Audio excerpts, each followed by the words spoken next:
Well, howdy ho, my peeps. I am doing,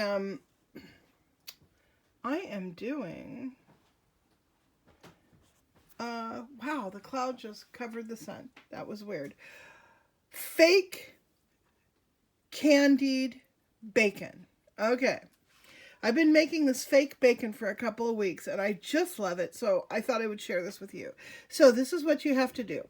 First up, we have to make a marinade. And what we're going to do, we use 3 tablespoons of this tamari, or you can use soy sauce, or you can use reduced salt soy sauce if you want to. So it's 3 tablespoons of tamari or soy sauce, 2 tablespoons of olive oil, 2 tablespoons of maple syrup, 2 tablespoons of nutritional yeast, a half a teaspoon of garlic, and then a 1/4 teaspoon each paprika, pepper, and liquid smoke.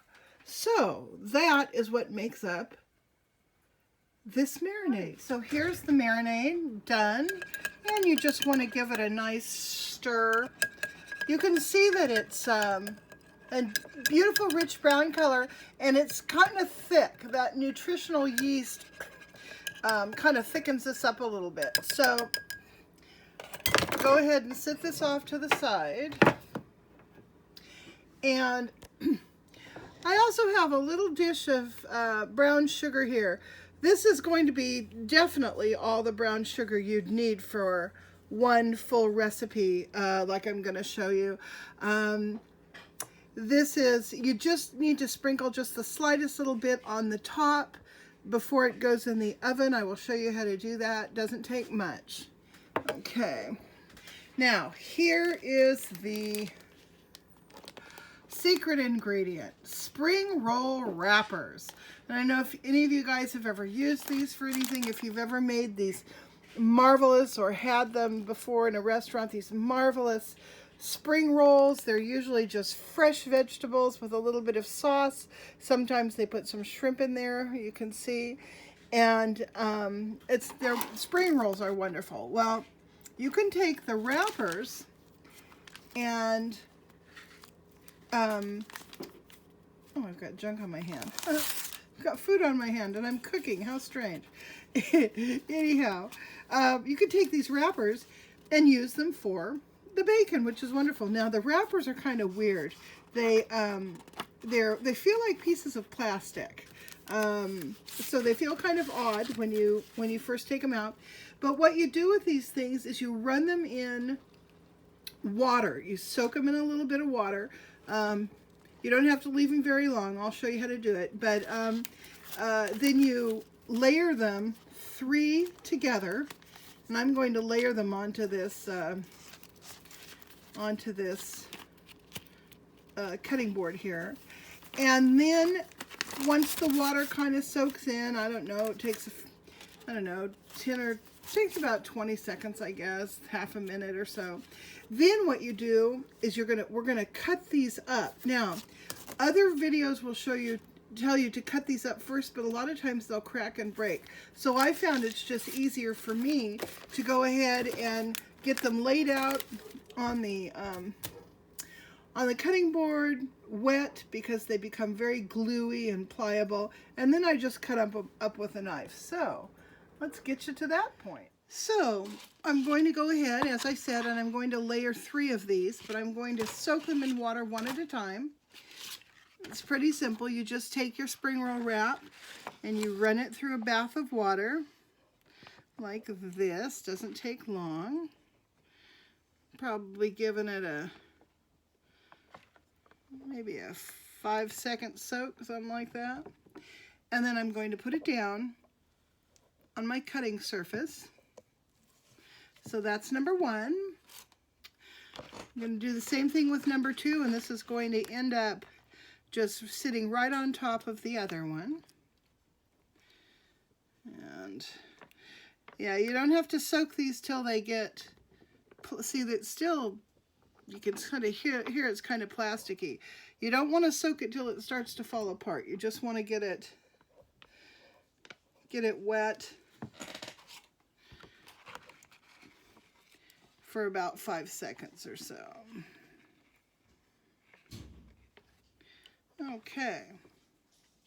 Now, I have all 3 pieces layered one on top of another. And what I'm going to do is just kind of press them out. I'm going to press out as much water and air as I can just by running my fingers over it. And this helps the 3 pieces to adhere, because what will happen is they're continuing to absorb water as they're sitting on this surface, and this plastic is getting, or not plastic, the wrappers are getting more and more pliable, and they're sticking together more and more as they sit here together. And pretty soon I'm going to be able to just slice that. So, okay. So you just get yourself a knife, and now we're going to cut this into strips. I'm going to start on the edge here, just kind of work that like so. And again, here and here.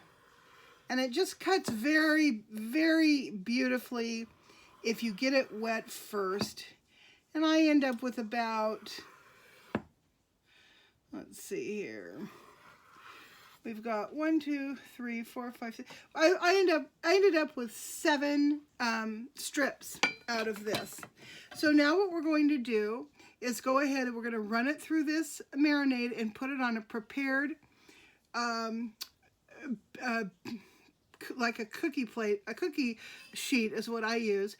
And we're going to go ahead and line that with parchment and then put some olive oil on that. I'll show you that. Okay, I'm going to go ahead and use my coconut cooking spray that I get from the Dollar Tree. And as you can see, I've put a sheet of parchment on top of that as well. And I've already sprayed it with the coconut. So we're ready to go. You could also use olive oil or cooking oil as a, you know, as your oil there. I like the convenience of the coconut. Okay, now this is what we do now. And it couldn't be simpler. You take a sheet, a strip of the, and see how nice and pliable it becomes? And all you do is you just dip it in this stuff. I'm going to move this over so you can see what I'm doing. And then you just take, and with your 2 fingers, just kind of pull off the excess. So it's kind of this stripy, it ends up having sort of a stripy look to it, which looks a lot like bacon anyhow. So we're going to do that again. Pull up another piece. See how pliable that is? Just get it in there in your marinade, like so. And then just using a couple of fingers, just pull off the excess off the middle. And that's what gives you your distinctive bacony appearance, the striped appearance.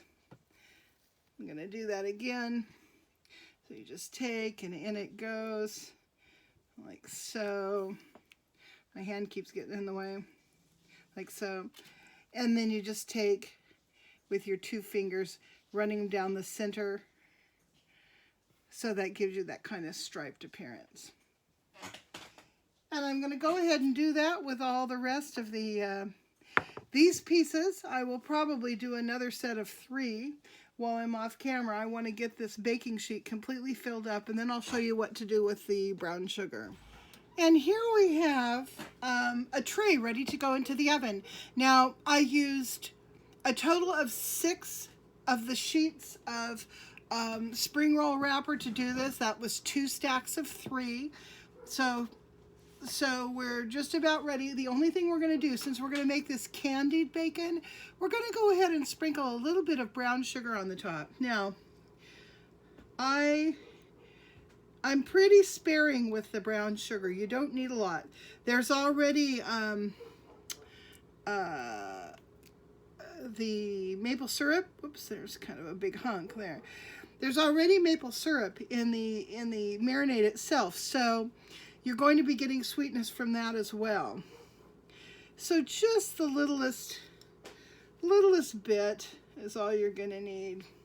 Now, once I'm done sprinkling all of this, this is going to go into a 350 degree oven for anywhere between 10 and 20 minutes. Now, if you want a result that's kind of chewy in consistency, you're going to leave it in closer to 10 minutes.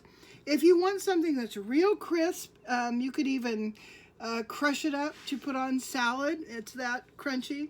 You can go closer to 20 minutes. And what we'll do is, I'm going to go ahead and go for 10 minutes on this first run, and then we'll check it and kind of get a sense of where it's at, and then I will, and then I'll decide if I need to have it go any longer. Oh, and incidentally, there's enough marinade left that I can do another set of, I can do probably 2 sets of the stack of 3. So that's plenty to make, you know, quite a bit of this bacon. Okay, here we are. It has been 10 minutes, and these are still pretty loose. They haven't crisped up much. Now, they will crisp up once you take them out of the oven. Now, I normally go 15 to 20 minutes, and I end up with a very crisp product. But I think I'm going to go ahead and take these out now, let them cool, and then I will come back and show you what they're like. All right, our bacon has had an opportunity to cool, and let's take a look at the consistency. Yeah, it's not real crisp. Now the real crisp stuff, I guess I don't. I thought I had some left over I could show you. Anyway, so this is a little bit chewier. I'm going to see what it tastes like. Oh, that's good. I like it a little bit chewier. It sort of adds to the candy, candiedness of it. This is really good. Of course, you can do it without the sugar and with only half of the maple syrup if you want something that tastes more like a traditional breakfast bacon.